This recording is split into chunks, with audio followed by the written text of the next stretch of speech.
Blood dripped down her bruised calf, staining her torn sheer stockings. "I'm so sorry I'm late," Penelope gasped, bracing her heavy frame against the mahogany doorframe.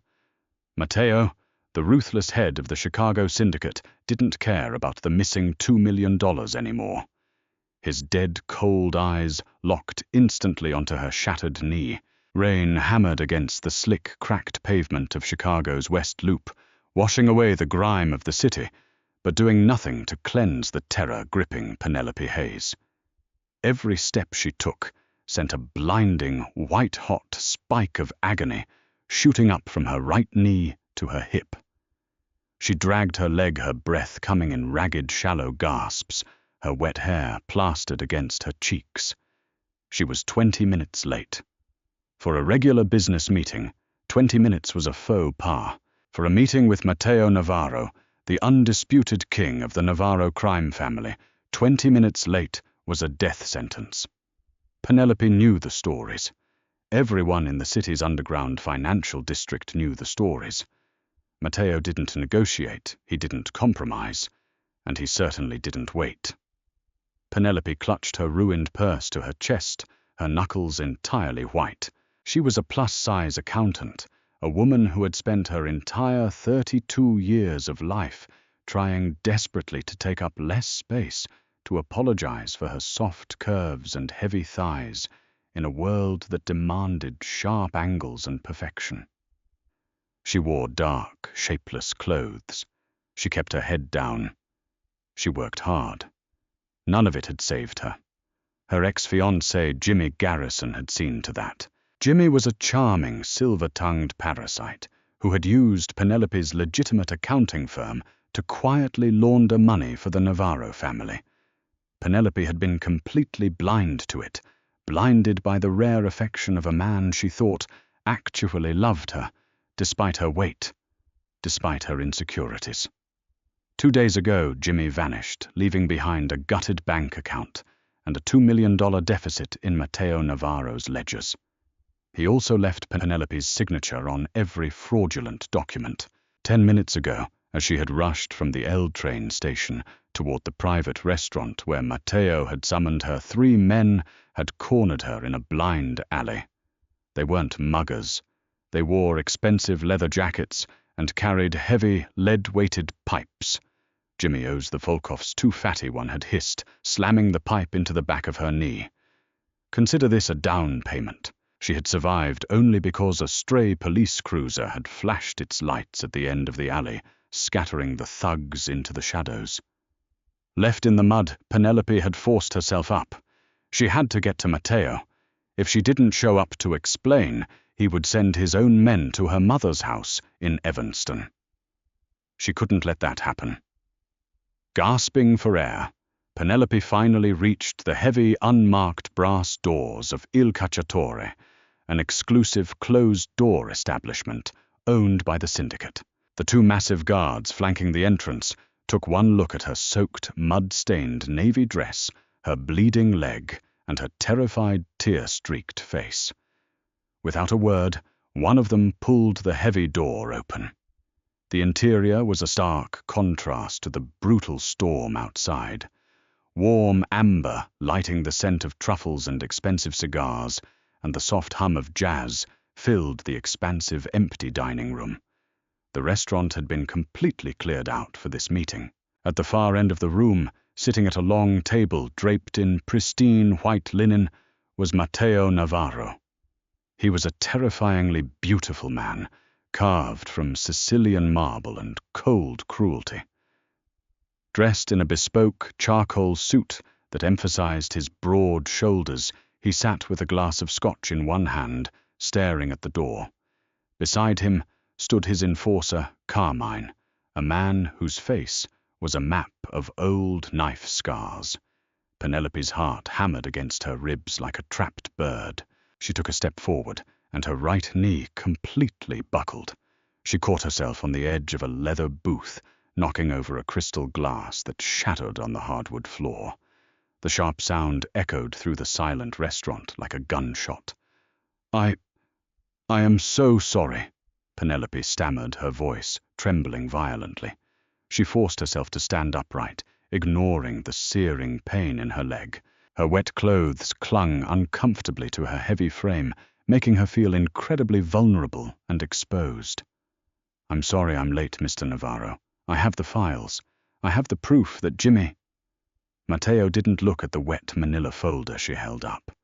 He didn't look at her flushed, panicked face. His dark, fathomless eyes dropped directly to her legs. The sheer black pantyhose on her right leg was shredded from the mid-calf to the thigh. Dark, thick crimson blood oozed from a nasty, jagged gash on her knee, dripping down her calf and pooling into her ruined leather flats. The surrounding flesh was already swelling, turning a sick, mottled shade of purple. The air in the room seemed to drop 20 degrees. Mateo slowly set his scotch glass down on the table. The soft clink sounded deafening. "You're bleeding," Mateo said. His voice was a low, gravelly baritone that vibrated through the floorboards. It held no anger about the money. It held something far more dangerous. "It's nothing," Penelope choked out, trying to take another step forward to hand him the files, desperate to prove her innocence. "Jimmy framed me. I swear to you, I didn't know about the 2 million. If you just give me time, I can liquidate my firm, I can—" "Stop walking," Mateo commanded softly. Penelope froze. Mateo stood up. He was well over 6 feet tall, a predator uncoiling from his throne. He bypassed the table, his polished shoes making no sound against the wood, and closed the distance between them in seconds. Penelope squeezed her eyes shut, bracing for the blow, waiting for him to pull a gun or order Carmine to finish what the men in the alley had started. Instead, she felt large, warm hands grip her waist. "Open your eyes, Penelope," Mateo ordered. She gasped, her eyes snapping open. Mateo was standing inches from her. Up close, she could smell the bergamot and danger radiating from his skin. He wasn't looking at her with the disgust she was so used to seeing from men when they looked at her body. His gaze was intense, burning with a dark, furious fire that was entirely directed elsewhere. "Who did this?" Mateo asked, his thumb gently brushing against the soaked fabric of her dress at her hip. The money." Penelope sobbed, entirely confused. "I don't have it." "Fuck the money." Mateo snarled, the sudden violence in his voice making her flinch. Instantly, his expression smoothed out, though his jaw remained clenched tight. "I asked you a question, Tesoro. Who touched you?" Penelope stared at the Mafia Boss in absolute bewilderment. Why did he care? She was a fat, plain accountant who owed him a fortune. She was collateral damage. Jimmy had always told her she was lucky to have him, because nobody else would ever look twice at a woman her size. Yet here was Mateo Navarro, a man who could summon supermodels with a snap of his fingers, staring at her injuries with murderous intent. 3 men, she whispered, her teeth chattering from the cold and the shock. In the alley off Racine. They had pipes. They said Jimmy owed the Volkovs. Mateo's eyes darkened to pitch black. The Russians. He turned his head slightly, not breaking eye contact with Penelope. "Carmine." "On it, boss," the enforcer replied instantly, already pulling a burner phone from his jacket as he headed for the kitchen doors. "I'll get the boys on the street. Nobody breathes in the West Loop without us knowing." Mateo turned his attention back to Penelope. She was swaying on her feet, the adrenaline rapidly leaving her system, leaving behind nothing but exhaustion and blinding pain. "You can't put weight on this," Mateo stated. Before she could protest, he bent down, hooking one massive arm behind her knees and the other around her wide back. "No, wait, I'm too heavy!" Penelope cried out, thoroughly mortified. The ingrained shame of her weight flared up instantly. She squeezed her eyes shut, waiting for him to grunt, to drop her, to realize he couldn't lift her. Mateo hoisted her into his arms effortlessly, as if she weighed no more than a silk sheet. He held her tight against his broad chest, his grip firm and incredibly secure. "Do not ever apologize for your body," Matteo growled softly near her ear, his breath hot against her freezing skin. "You are perfect, and you are safe now." Penelope's brain short-circuited. Perfect safe. She was in the arms of Chicago's most lethal criminal, bleeding all over his $1,000 suit, and he was calling her perfect. He carried her past the dining tables and through a heavy velvet curtain at the back, entering a lavish private office. He gently deposited her onto a sprawling leather Chesterfield sofa. The cushions sank comfortably beneath her. Matteo immediately knelt on the Persian rug in front of her. "Dr. Harrison is on his way," Matteo said, pulling a clean white handkerchief from his breast pocket. He reached out and carefully lifted her injured leg, resting her ankle on his thigh. Penelope hissed in pain as he gently dabbed the blood away from the jagged cut on her knee. "I'm sorry," Matteo murmured, his touch shockingly tender for hands that had ended lives. "I know it hurts. I need to see how deep it is." "Why are you doing this?" Penelope finally asked, her voice cracking. "I came here expecting you to kill me. Jimmy stole your money. I'm just the idiot who signed the papers." Matteo paused, his dark eyes rising to meet hers. "You think I didn't know Jimmy was stealing?" Penelope blinked, stunned. You knew!" "Jimmy Garrison is a roach," Matteo said coldly, tossing the bloody handkerchief into a nearby trash can. "I knew he was skimming 3 months ago. I was letting the rope out so he would hang himself. But while I was watching his accounts, I started watching his accountant." Penelope's breath hitched. "You were watching me. Closely." Matteo admitted his gaze, dropping to her soft, trembling lips, before returning to her eyes. "I watched you work until midnight every night. I watched you buy coffee for the homeless man outside your building. I watched how that piece of shit Jimmy talked down to you, how he made you feel small when you are the most vibrant, beautiful woman I have ever seen." Penelope felt hot tears prick her eyes. She wanted to look away to hide from the overwhelming intensity in his stare, but she was trapped. "When Jimmy ran, I knew he framed you." Matteo continued, his voice lowering into a dangerous register. "I summoned you here tonight not to collect a debt, Penelope. I summoned you here to offer you my protection. I didn't anticipate the Volkovs getting to you first. That is my failure." He reached up his rough fingers, gently brushing a wet strand of hair from her cheek. He traced the line of her jaw, his thumb resting near her lips. "I failed to protect you today." Matteo swore softly, a deadly promise ringing in his tone. "I will never make that mistake again. The men who did this to you won't live to see the sunrise. And Jimmy..." Matteo's smile was terrifying, a baring of teeth that sent a shiver down her spine. "Jimmy thought he could sell you out to the Russians to cover his own skin. He thought you were disposable. I am going to teach him just how valuable you are to me." The heavy oak door of the office swung open, and a man carrying a black medical bag hurried in.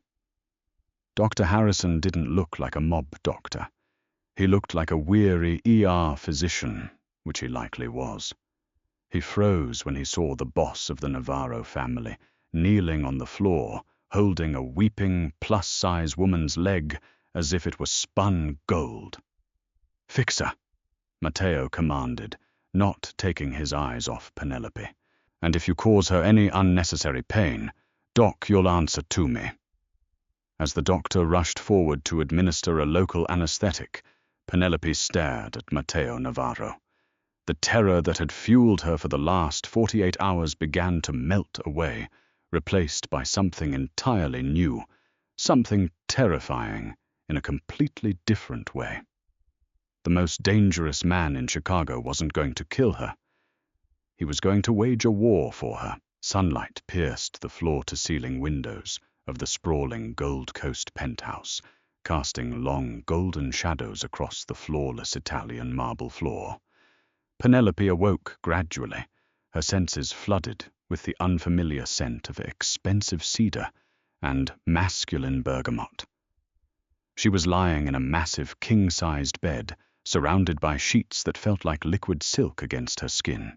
Her right leg, heavily bandaged and throbbing with a dull ache, was carefully propped up on a stack of plush velvet pillows. It took her entirely overwhelmed mind a full minute to process the events of the previous night. The brutal attack in the rain, the terrifying meeting at Il Cacciatore, the mafia boss who had carried her heavy frame as though she were made of nothing but air. Matteo Navarro stepped into the bedroom, completely shattering her chaotic thoughts. He had discarded his formal suit jacket, wearing only a crisp black button-down shirt that stretched tightly across his muscular chest, the sleeves rolled up to reveal dark, intricate tattoos creeping up his forearms. He carried an ornate silver tray laden with fresh fruit pastries and a steaming cup of dark coffee. "Good morning, Tesoro," Matteo murmured, his deep voice wrapping around her like a warm, heavy blanket. He set the tray on the bedside table and sat on the edge of the mattress, his weight dipping the bed slightly toward him. "Dr. Harrison said you would sleep through the morning. The pain medication was quite strong. How is the knee feeling today?" Penelope pulled the thick silk comforter up to her chin, feeling a deep, agonizing flush of embarrassment warm her cheeks. She was incredibly conscious of her bare shoulders, her soft, round face, devoid of makeup, and the sheer amount of space she took up in his immaculate bed. "It aches, but it is manageable," she replied softly, her voice thick with sleep. "Mr. Navarro, I cannot possibly impose on you like this. I am taking up too much room. I should go home." Matteo's jaw instantly locked, a dangerous flash of irritation sparking in his dark eyes. He leaned forward, bracing his large hands on either side of her hips, entirely trapping her in his intense gravity.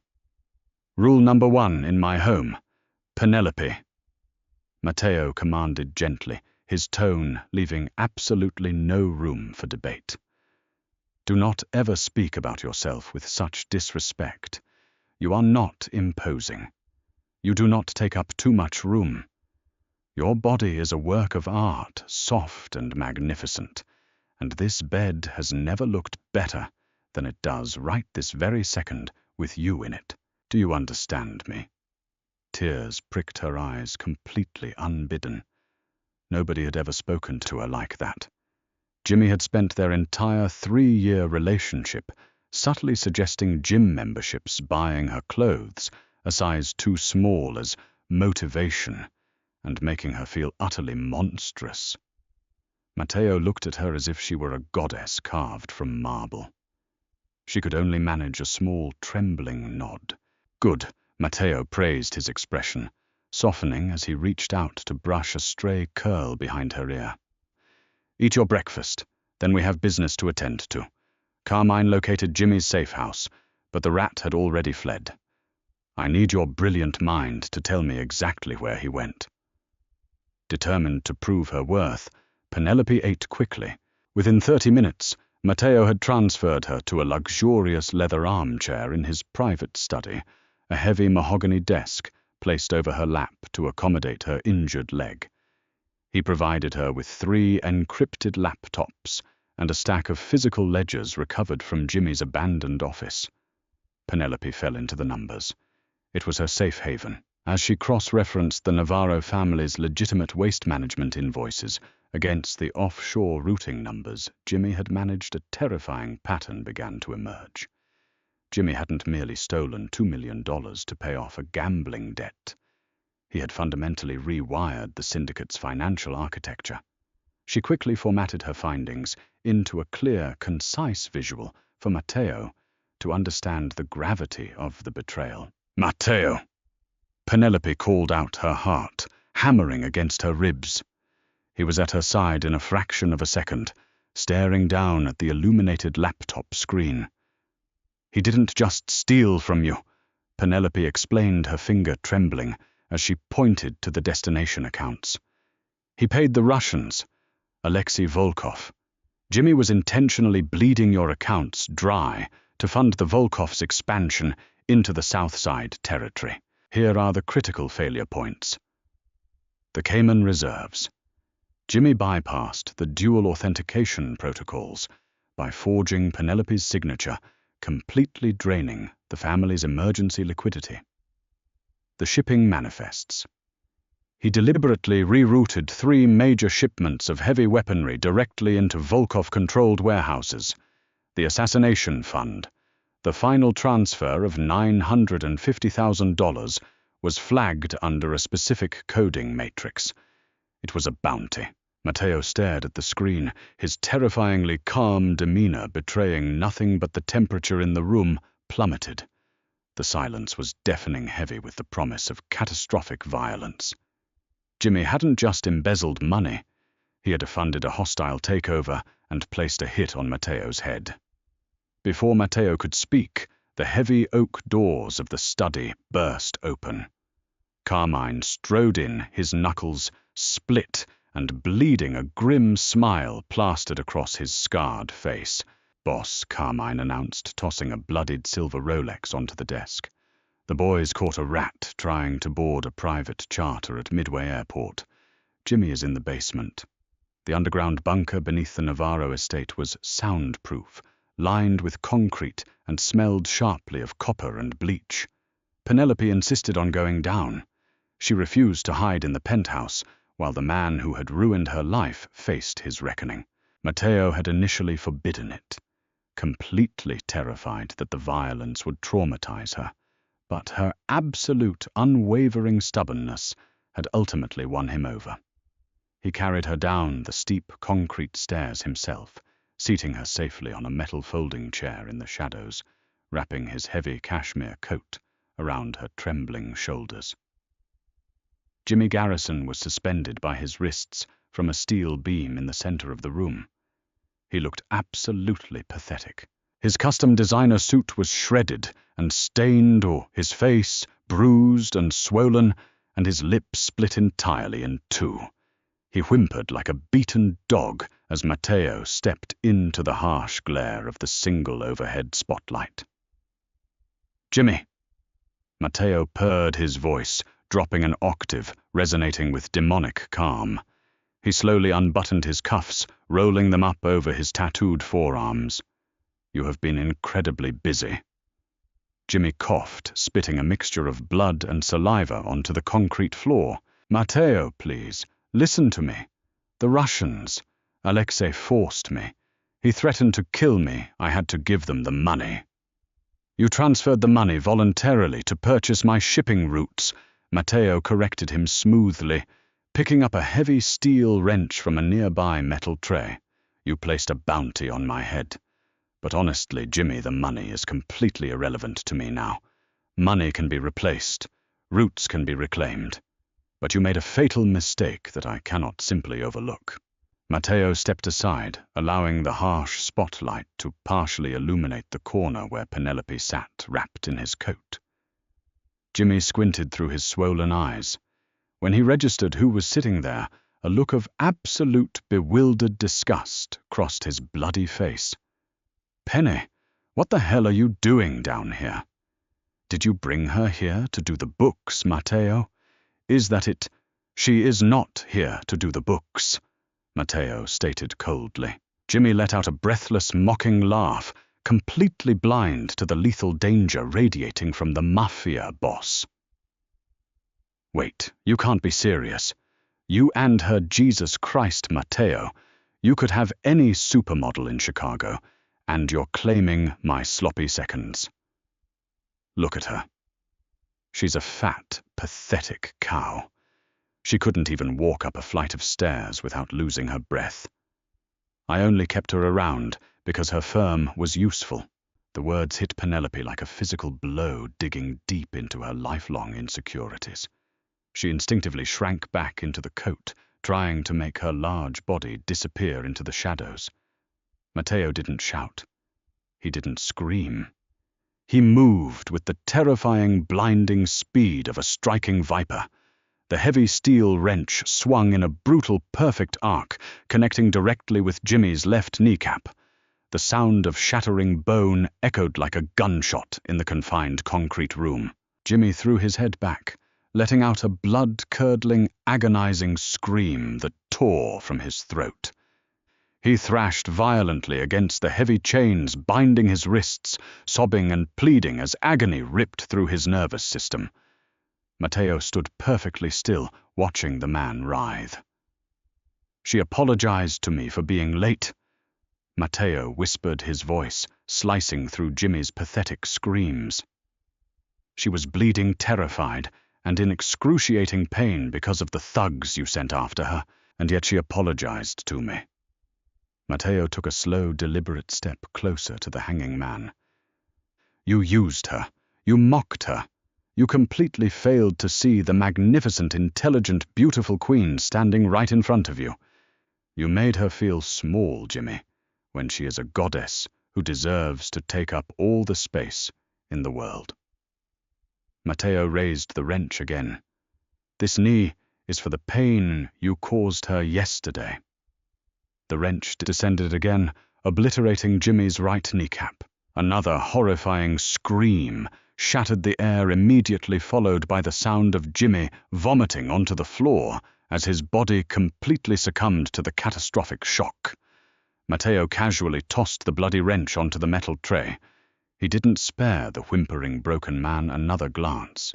He turned his back on the carnage, pulling a pristine, white linen handkerchief from his pocket to wipe a single drop of blood from his cheek. "Carmine," Matteo commanded without looking back. "He's no longer useful. Take him to the docks. Make sure he sinks deep." "With pleasure, boss," Carmine grunted, stepping forward with a sinister grin. Matteo walked directly into the shadows where Penelope was sitting. She was completely frozen, her heart racing uncontrollably, staring at the man who had just committed horrific violence purely to avenge her honor. Matteo knelt before her, entirely disregarding the dirt and grime on the basement floor. He gently took her trembling soft hands in his.